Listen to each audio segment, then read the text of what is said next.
सरोकार। नमस्कार, आप देख रहे हैं प्राइम टीवी और मैं हूं आपके साथ मुस्कान अजमानी। वक्त हो चला है 10 का। चलिए रुक करते हैं इस वक्त की बड़ी खबर की ओर। देवरिया सामूहिक हत्याकांड के 14 दिन बाद भी सियासत अपने जोरों पर है और 6 लोगों के सामूहिक हत्याकांड का दर्द भुलाकर राजनीतिक पार्टियां अब इसमें पूरी तरीके से ब्राह्मण वर्सेस यादव की राजनीति का रंग घोल चुकी हैं। वहीं आज मृतक के परिवार से अखिलेश यादव मुलाकात करेंगे। देवरिया में मृतकों के परिवार से आज सपा सुप्रीमो मुलाकात करेंगे। इस दौरान सियासत भी हाई हो चुकी है। 2 अक्टूबर को जमीन के विवाद में हत्या की गई थी। एक ही परिवार के 5 लोगों को मौत के घाट उतारा गया था, लेकिन अब इस मामले पर भी ब्राह्मण वर्सेस यादव की राजनीति देखने को मिल रही है। फतेहपुर गांव में 6 लोगों की मौत हो गई थी। जमीनी विवाद में इस पूरे हत्याकांड को अंजाम दिया गया था, जिसे देवरिया नरसंहार के नाम से ज्यादा जाना जाता है। वहीं आज मृतकों के परिवार से अखिलेश यादव मुलाकात करेंगे। देवरिया में मृतकों के परिवार से अखिलेश यादव आज मुलाकात करेंगे और प्रशासन भी पुख्ता इंतजाम कर चुका है। तो भाई इस मसले पर अब सियासत हाई हो चुकी है। भारतीय जनता पार्टी के सांसद रवि किशन ने अखिलेश यादव के इस दौरे पर अखिलेश यादव पर तंज कसते हुए कहा कि मृतकों के परिजनों से मुलाकात करना गलत नहीं है, लेकिन अखिलेश यादव को सामंजस्य बिठाने की बहुत जरूरत है, क्योंकि ये 2 जातियों के बीच का मामला है। देवरिया से रवि रावत इस खबर पर इस वक्त लाइव हमारे साथ जुड़ चुके हैं। देखिए रवि, लगातार देवरिया नरसंहार को लेकर Bharatiya Janata party versus Samajwadi party देखने को मिल रहा है। इसी कड़ी में आज अखिलेश यादव देवरिया पहुंच रहे हैं, जहां वो मुलाकात करते हुए नजर आएंगे। क्या कुछ प्रशासन ने तैयारियां कर रखी और अखिलेश यादव तकरीबन कितने देर में देवरिया पहुंच सकते हैं, क्या जानकारी है? ये आपको बता दें कि अखिलेश यादव का आगमन 1 घंटे बाद यहाँ होना है। आप देख सकते हैं कि यहाँ प्रशासन की चाक चौबंद व्यवस्था कर दी गई है और यहाँ प्रशासन के कहीं ना कहीं मुश्किलें खड़ा करती हुई नजर आ रही है। अखिलेश यादव के आने से यहाँ सफाइयों का हुजूम भी उमड़ सकता है। इसके लिए प्रशासन यहाँ सतर्क है। प्रशासन अपनी ड्यूटी करने में लगी है और लगभग 1 घंटे का समय बताया जा रहा है कि सपा सुप्रीमो अखिलेश यादव का आगमन होना है। और आपको बता दें कि यही बैरिया घाट चौराहा है, जहाँ से होते हुए फतेहपुर और लोहड़ा दोनों परिवारों से मिलकर शोकाकुल व्यक्त करेंगे। और मैं आपको तस्वीरों में दिखाना चाहूंगा कि आप देख सकते हैं कि यहाँ प्रशासन की चाक चौबंद व्यवस्था लगाई गई है। प्रशासन अपनी ड्यूटी काफी मुस्तैदी से करने में लगी है। मैं लगातार वन डे से ही दिखाने की कोशिश कर रहा हूँ कि यहाँ की माहौल जो है जाति समीकरण देने का भी काम किया जा रहा है। कहीं ना कहीं सियासी रोटियां सेकने की भी काम की जा रही है और यह भी माना जा रहा है कि अखिलेश यादव के आने से कहीं ना कहीं मुश्किलें प्रशासन की बढ़ती नजर आ रही है। मैं लगातार वन डे से आपको दिखाने की कोशिश कर रहा हूँ। मैं तस्वीरों में दिखाना चाहूंगा कि यहाँ प्रशासन की व्यवस्था चार चौबंद कर दी गई है। प्रशासन यहाँ चप्पे चप्पे पे मुस्तैद है और प्रशासन यहाँ देवरिया से लेकर यहाँ बैरिया घाट चौराहे तक प्रशासन की व्यवस्था लगा दी गई है और किसी प्रकार की कोई घटना फ्री घटना ना, उसके लिए प्रशासन यहाँ सतर्क है। देखिए रवि, इस पूरे मामले को लेकर भारतीय जनता पार्टी के सांसद रवि किशन ने कहा कि यादव समुदाय से मिलने जा रहे हैं अखिलेश यादव, तो दुबे परिवार से भी अखिलेश यादव को मुलाकात करनी चाहिए। तो क्या आज अखिलेश यादव दोनों ही परिवारों से मुलाकात करते हुए देवरिया में नजर आएंगे क्या? जी आपको बता दें कि अखिलेश यादव यहाँ जैसे ही पहुंचते हैं दोनों परिवारों से मिलकर शोकाकुल व्यक्त करेंगे। अखिलेश यादव का साफ तौर पे मानना है कि मैं दोनों परिवारों को मिलूंगा और दोनों परिवारों के बीच जो भी जमीनी बात है मैं उनको जानने की कोशिश करूंगा। और यहाँ यही गांव है जो अखिलेश यादव आएंगे और फतेहपुर के लेहड़ा गांव में जमीनी हकीकत को जानेंगे। यह घटना कैसे हुई उनके सामने लाया जाएगा और सपा का जो डेलीगेशन है लगातार यहाँ प्रेमचंद यादव के घर पर लगा हुआ है। हर घटना की जानकारी अखिलेश यादव को मिल रही है। रवि, लगातार इस मसले को लेकर सियासत हो रही है। जिस तरीके से खूनी संघर्ष देखने को मिला, नरसंहार देखने को मिला, क्या ये नरसंहार एक सियासत की बड़ी वजह बनेगा? क्या ब्राह्मण वर्सेस यादव की राजनीति पर इस बार जनता वोट देगी? क्या ब्राह्मण वर्सेस यादव की राजनीति को मोड़ने की कोशिश की जा रही है क्या? ब्राह्मण दिया जा रहा है और कहीं ना कहीं जातिगत टिप्पणियां सेकने से इस बार कुछ पार्टियों को नुकसान भी हो सकती है। और जो ये ब्राह्मण यादव दिया जा रहा है, इससे कहीं ना कहीं प्रशासन की मुश्किलें भी खड़ी करती नजर आ रही है। लोग जो सोशल मीडिया में कमेंट कर रहे हैं, टिप्पणीबाजी कर रहे हैं, इससे आम जनमानव को काफी नुकसान का सामना भी करना पड़ सकता है। ठीक है, देखिए लगातार रवि आप तस्वीरों को दिखा रहे हैं। एक बार फिर से वो तस्वीरें दिखाइए कि प्रशासन किस तरीके से चप्पे चप्पे पर तैनात है। एक बार फिर से वो तस्वीरें दिखाइए इंतजाम की कि पुलिस प्रशासन कितना मुस्तैद है। दिखाना चाहूंगा यही बैरिया घाट चौराहा है। आप देख सकती हैं, तस्वीरों में देख सकती हैं आप, पुलिस प्रशासन की चार चौबंद व्यवस्था कर दी गई है। यहाँ पर पुलिस प्रशासन बैरिकेडिंग लगाकर हर लोगों की जानकारी ले रही है और आई कार्ड के साथ वो देख रही है कि वो कहाँ के रहने वाले हैं, किस प्रकार के लोग हैं, यहाँ किसी प्रकार की कोई घटना ना हो इसके लिए प्रशासन यहाँ लगाई गई है। और प्रशासन के पास बखूबा जानकारी लेने की कोशिश कर रही है कि यहाँ किसी प्रकार की कोई घटना ना हो।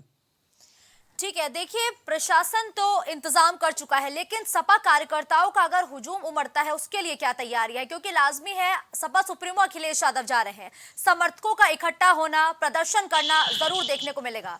इसके लिए प्रशासन कितना मुस्तैद है? बता दें कि यहाँ 10 किलोमीटर के एरिया में पुलिस प्रशासन जब्ते जब्ते में तैनात है और यहाँ किसी को आने नहीं दिया जा रहा है। यहाँ जो लोकल के व्यक्ति है उनका आई कार्ड वो भी देखा जा रहा है। आई कार्ड देखने के बाद ही यहाँ अलाउ किया जा रहा है। यहाँ किसी प्रकार का माहौल ना बिगड़े, इसके लिए प्रशासन सबकी जानकारी ले रही है और सबसे बात कर रही है। ठीक है, देखिए इस मामले पर लगातार हम ये जिक्र कर रहे हैं कि ब्राह्मण वर्सेस यादव की राजनीति देखने को मिल रही है। अब ये मुद्दा लगातार खिंचता जा रहा है, जमीनी स्तर पर इसका कितना असर देख पा रहे हैं आप रवि? जी जी, कहीं ना कहीं इसमें राजनीतिक पार्टियां अपनी रोटियां सेकने में लगी है और आपको बता दें कि यह यादव बीएस बना ब्राह्मण नाम किया जा रहा है और कहीं ना कहीं जाति समीकरण भी सामने आ रहा है, जिसको लेकर माहौल यहाँ बिगड़ता नजर आ रहा है। क्या देवरिया जनपद है, यहाँ देवरिया एसपी शंकर शर्मा मोर्चे संभाले हुए हैं और यहाँ किसी प्रकार की कोई घटना ना हो, इसके लिए प्रशासन यहाँ अलर्ट कर दी गई है। ठीक है, धन्यवाद रवि, तमाम तस्वीरें और जानकारी हमारे दर्शकों तक पहुंचाने के लिए। तो देखिए अब से 1 घंटे बाद का वो समय होगा जब अखिलेश यादव देवरिया पहुंच जाएंगे, जहां वो दोनों ही परिवारों से मुलाकात करते हुए नजर आएंगे। और अखिलेश यादव के पहुंचने से पहले सुरक्षा के भी पुख्ता इंतजाम किए हैं। 16 दिनों का समय उस पूरे नरसंहार को बीत चुका है, लेकिन सियासत मानने का नाम नहीं ले रही है। इस मसले पर भी सियासत लगातार जारी है। मुख्यमंत्री योगी आदित्यनाथ आज भी गोरखपुर के दौरे पर हैं। वहीं आज दौरे का दूसरा दिन है, जहां सीएम योगी गीड़ा में लगे ज्ञान डेयरी प्लांट का उद्घाटन करेंगे। इस प्लांट में हर दिन 5 लाख लीटर दूध की खपत होगी। मुख्यमंत्री प्लांट का उद्घाटन करने के बाद वहीं एक जनसभा को भी संबोधित करेंगे। इस प्लांट में दूध और दूध से बने अन्य प्रोडक्ट बनेंगे। अत्याधुनिक ऑटोमेटिक मशीनों वाले प्लांट में करीब 300 और 10,000 अप्रत्यक्ष लोगों को रोजगार दिया जाएगा। तो ज्ञान डेयरी प्लांट का उद्घाटन सीएम योगी आदित्यनाथ करेंगे और सीएम योगी आदित्यनाथ के गोरखपुर दौरे का आज दूसरा दिन है। इस दौरान एक प्लांट का उद्घाटन भी करेंगे सीएम, जिससे रोजगार के अवसर और बढ़ेंगे। तो बीते दिनों गोरखपुर में सीएम योगी आदित्यनाथ ने गोरखपुर वासियों को बड़ी सौगात दी थी, जहां नगर निगम की कई परियोजनाओं को सीएम योगी आदित्यनाथ ने जनता को समर्पित किया था। तो वहीं आज ज्ञान डेयरी प्लांट का उद्घाटन सीएम योगी आदित्यनाथ करेंगे। उद्घाटन के साथ ही सीएम योगी एक विशाल जनसभा को भी संबोधित करते हुए नजर आएंगे।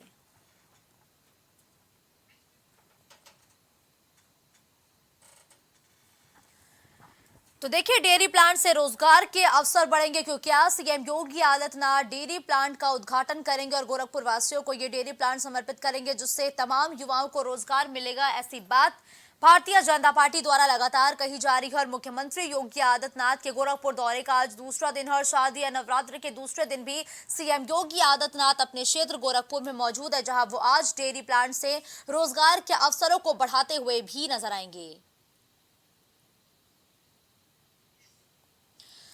रितेश इस खबर पर ज्यादा जानकारी के लिए हमारे साथ इस वक्त लाइव जुड़ चुके हैं। रितेश, देखिए गोरखपुर में सीएम योगी आदित्यनाथ लगातार मौजूद है और आज उनके दौरे का दूसरा दिन है, और दौरे के दूसरे दिन क्या कुछ कार्यक्रम आज सीएम योगी आदित्यनाथ के गोरखपुर में है? रितेश,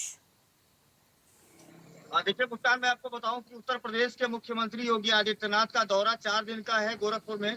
जब भी नवरात्र का पर्व आता है, मुख्यमंत्री योगी आदित्यनाथ नाथ संप्रदाय के साथ अपने महंतों के साथ वो गोरखपुर में प्रवास पर रहते हैं और वहां पर पूजन अर्चन करते हैं। कल पहले नवरात्र के दिन से उन्होंने पूजा पाठ का शुरुआत किया और गोरखपुर वासियों को करोड़ों रुपए की सौगात भी दी, तो जिसमें चारकोल प्लांट का भी उद्घाटन वहां पर किया गया और कई चीजों का एमओयू भी साइन किया गया।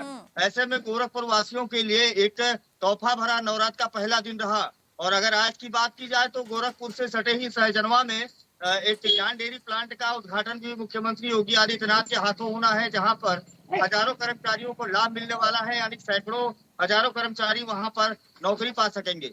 इसके अलावा सबसे बड़ी बात यह है कि आसपास के इलाके में अगर गोरखपुर मंडल की बात की जाए और बस्ती मंडल की बात की जाए तो इन दोनों मंडलों के जो दुग्ध विक्रेता है उनके लिए आसान हो जाएगा रहा है, क्योंकि वहां पर जिस तरीके से दूध की फैक्ट्री लग रही है तो दूध की खपत होगी, दूध तो ऐसे में उनका वहां पर व्यापार भी बढ़ेगा। तो 3 बजे जो जानकारी मिल रही है, मुख्यमंत्री योगी आदित्यनाथ आज सहजनवा के पास में जो ज्ञान डेयरी का फैक्ट्री है उसके उद्घाटन में सम्मिलित हो रहे हैं। रितेश, देखिए जब बीते दिनों की तस्वीरें हमने देखी तो सीएम योगी आदित्यनाथ ने गोरखपुर वासियों को तमाम तरीके की सौगातें दी, लेकिन उस दौरान मंच पर उनके साथ सांसद रवि किशन भी नजर आए थे।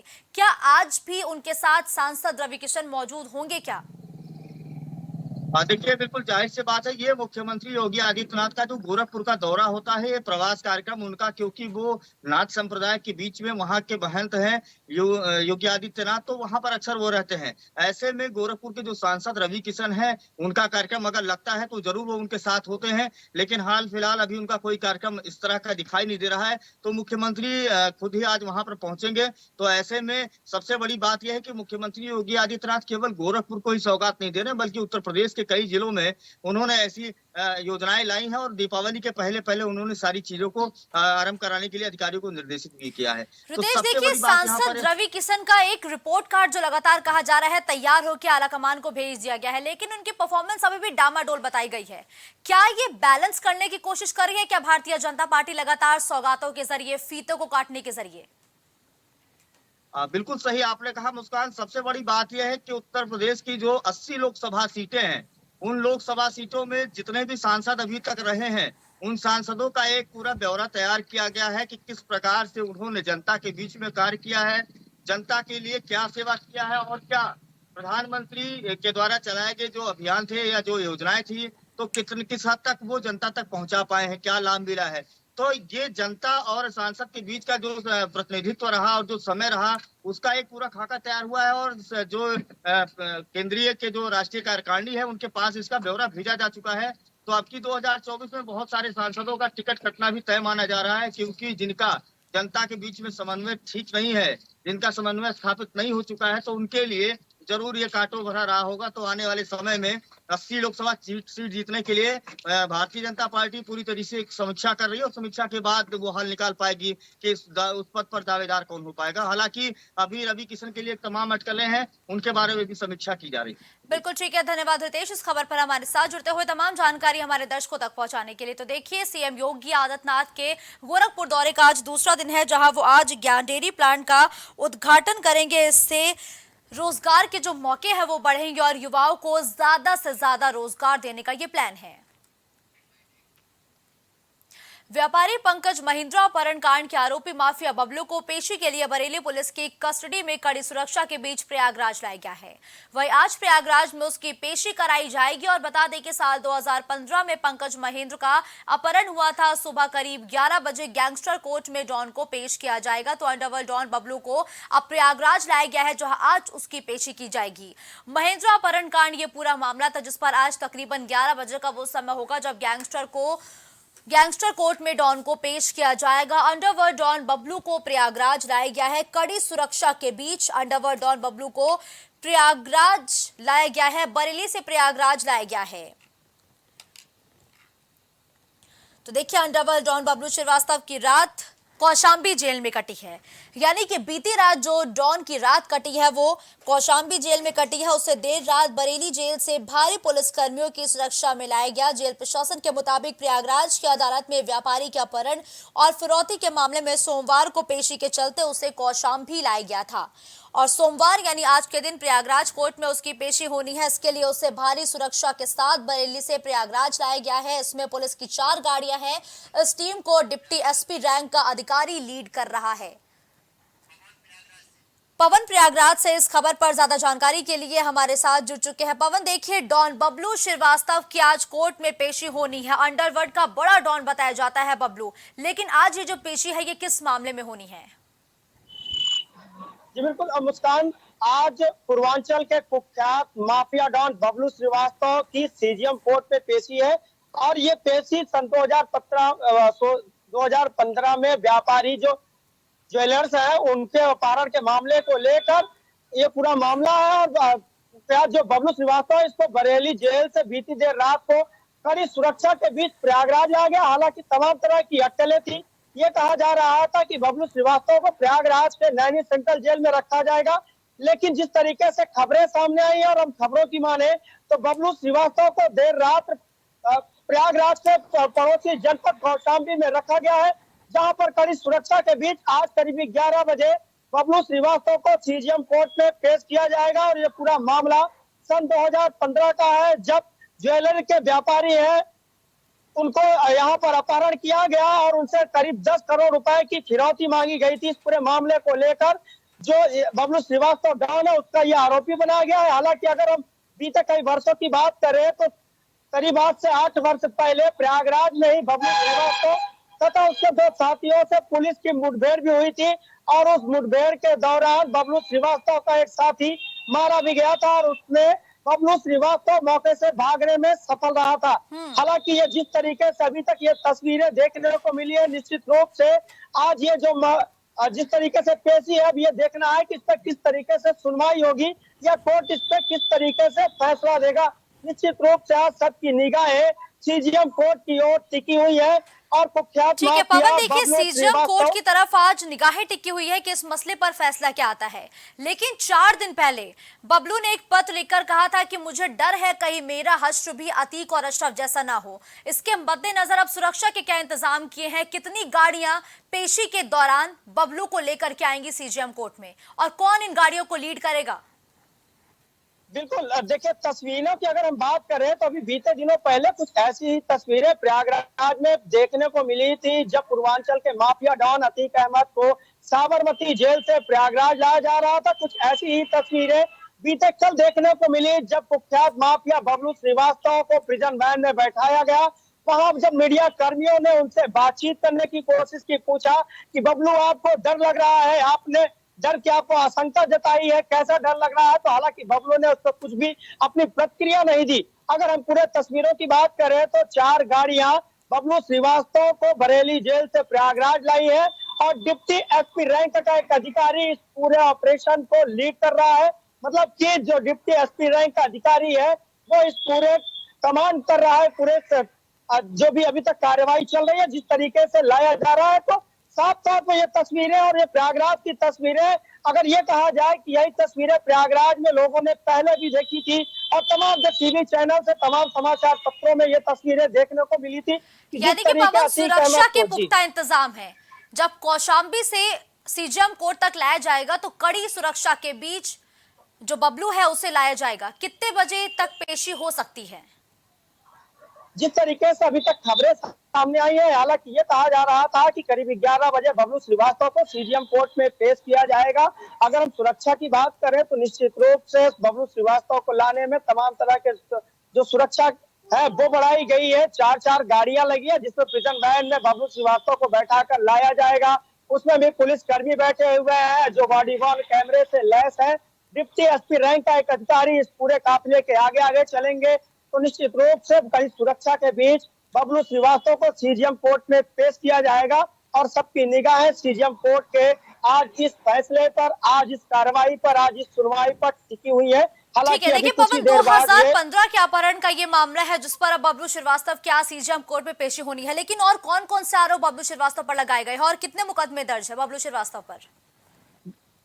देखिए सबसे बड़ी बात है कि अंडरवर्ल्ड का कुख्यात माफिया डॉन के नाम से जाना जाता है बबलू श्रीवास्तव। बबलू श्रीवास्तव के ऊपर तमाम ऐसे आपराधिक मामले के दर्ज है, चाहे उसमें लूट हो, हत्या हो, छिनैती हो, अपहरण जैसे तमाम बड़े बड़े अपराध है। उसका ये अपराधी है, उसके ऊपर तमाम ऐसे बड़े बड़े जो संगीन आरोप है वो लगे हुए हैं। और 2015 में प्रयागराज की ये घटना है जब सराफा व्यापारी को अपहरण कर उससे 10 करोड़ रुपए की फिरौती मांगी गई थी। हालांकि आज जिस मामले में पेशी है आज ये वही मामला है जो सराफा व्यापारी को अपहरण कर उससे 10 करोड़ रुपए की फिरौती मांगी गई थी। तो निश्चित रूप से आज का जो यहाँ पर सुनवाई होनी है सीजीएम कोर्ट पे, या जिस तरीके से आज बबलू श्रीवास्तव को लाया जा रहा है, तो कहीं न कहीं जो लोग हैं वो तमाम तरह की चर्चाएं कर रहे हैं, लोग तमाम तरह की बातें कर रहे हैं। ये कहा जा रहा है कि जिस तरीके से अतीक अहमद को साबरमती जेल से नैनी लाया गया था, उसी तरीके से कुख्यात माफिया बबलू श्रीवास्तव को बरेली से प्रयागराज लाया गया है। हालांकि बीती देर रात को तमाम तरह की अटकलें सामने आई थी कि ये कहा जा रहा था कि उसको प्रयागराज के नैनी सेंट्रल जेल लाया जाएगा, लेकिन अभी तक ये नहीं स्पष्ट हो पाया कि वाकई क्या बबलू श्रीवास्तव को नैनी या कौशाम्बी रखा गया है। लेकिन अगर हम खबरों की माने तो बबलू श्रीवास्तव को कौशाम्बी जेल में रखा गया था, जहां पर अभी थोड़ी ही देर बाद बबलू को सीजीएम कोर्ट में पेश किया जाएगा और इस अपहरण कांड के मामले में सुनवाई होगी। देखिए पवन, सीजीएम कोर्ट में पेशी होगी और पेशी के बाद जो बबलू श्रीवास्तव है क्या इसे वापस बरेली भेजा जाएगा या फिर इसे कौशाम्बी या नैनी में ही रखा जाएगा? इसको लेके कोई जानकारी मिल पा रही है क्या? चूंकि देखिए इस तरीके के बड़े मामले में जब तक कोई आधिकारिक पुष्टि नहीं हो जाती है, कोई आधिकारिक बयान सामने नहीं आता, इस पर कुछ भी कहना जल्दबाजी होती है। हालांकि ये कयास लगाए जा रहे हैं कि बबलू श्रीवास्तव को कोर्ट में पेश करने के बाद एक बार फिर से भारी सुरक्षा के बीच बरेली शिफ्ट किया जाएगा। लेकिन अब किस तरीके से बबलू श्रीवास्तव को कोर्ट में पेश करने के बाद ले जाया जाएगा, ये अभी तक स्पष्ट नहीं हो पाया है। हालांकि अगर हम पहले की बात करें तो बबलू श्रीवास्तव ने सुरक्षा कारणों की वजह से वीडियो कॉन्फ्रेंसिंग से पेशी कराने की मदद की गुहार लगाई थी और बीते 11 अक्टूबर को ही बबलू श्रीवास्तव को कोर्ट में पेश किया जाना था। लेकिन प्रधानमंत्री नरेंद्र मोदी का कार्यक्रम होने की वजह से सुरक्षा कारणों से बबलू श्रीवास्तव को कोर्ट में नहीं पेश किया गया था और आज 16 अक्टूबर को बबलू श्रीवास्तव को कोर्ट में पेश किया जाएगा। अब ये देखना है कि किस तरीके से सुनवाई होगी, किस तरीके से लगातार हम ये जिक्र कर रहे हैं कि जो बबलू श्रीवास्तव है इसने एक पत्र लिख करके डर भी जताया कि अतीक अशरफ जैसा मेरा भी हश्र हो सकता है। अगर हम मुख्तार अंसारी की बात करें तो वो भी बाहुबली नेताओं में से एक है। अभी फिलहाल वो जेल में बंद है, लेकिन उसकी जितनी बार भी पेशी हुई है वो वीडियो कॉन्फ्रेंसिंग के जरिए हुई है। तो क्या बबलू श्रीवास्तव की वीडियो कॉन्फ्रेंसिंग के जरिए पेशी नहीं हो सकती थी क्या? जी बिल्कुल, जैसा मैंने अभी बताया कि अभी कुछ दिन पहले बबलू श्रीवास्तव ने कोर्ट में ये अर्जी दाखिल की थी कि उसकी जो पेशी है वो वीडियो कॉन्फ्रेंसिंग के माध्यम से हो, क्योंकि पूरा देश ने ये देखा है कि माफिया डॉन अतीक अहमद का क्या हश्र हुआ, किस तरीके से कितनी सुरक्षा के बीच अतीक अहमद को साबरमती से प्रयागराज लाया गया था। और अगर हम बात करें चाहे मुख्तार अंसारी की या माफिया बबलू श्रीवास्तव की या तो अतीक अहमद की, तो निश्चित रूप से जो माफिया है उनके दिलों में ये खौफ है, ये डर है। उनको ये लगता है, क्योंकि अगर हम इसमें बात करें तो कानपुर का वो बिकरू कांड वो पूरे देश को अभी तक याद होगा। जब अपराधी की गाड़ी पलटी थी, उसकी मौत हुई थी, तो ऐसे में जो कुख्यात अपराधी है, जो माफिया है, उनके दिलों में ये कहीं न कहीं उत्तर प्रदेश पुलिस के नाम से ये खौफ है कि हो सकता है रास्ते में उनका इनकाउंटर हो जाए, हो सकता है गाड़ी पलट जाए। तमाम ऐसी जो चर्चाएं हैं वो होती है। तो इसको लेकर जो अपराधी है वो कोर्ट से गुहार लगाते हैं कि उनकी जो पेशी हो वो वीडियो कॉन्फ्रेंसिंग के माध्यम से हो।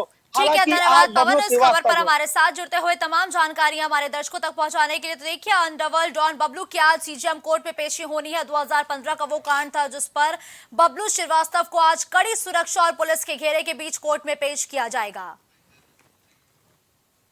खबरों का सिलसिला यूं ही जारी रहेगा। देश और दुनिया की तमाम बड़ी खबरों के लिए आप देखते रहिए प्राइम टीवी।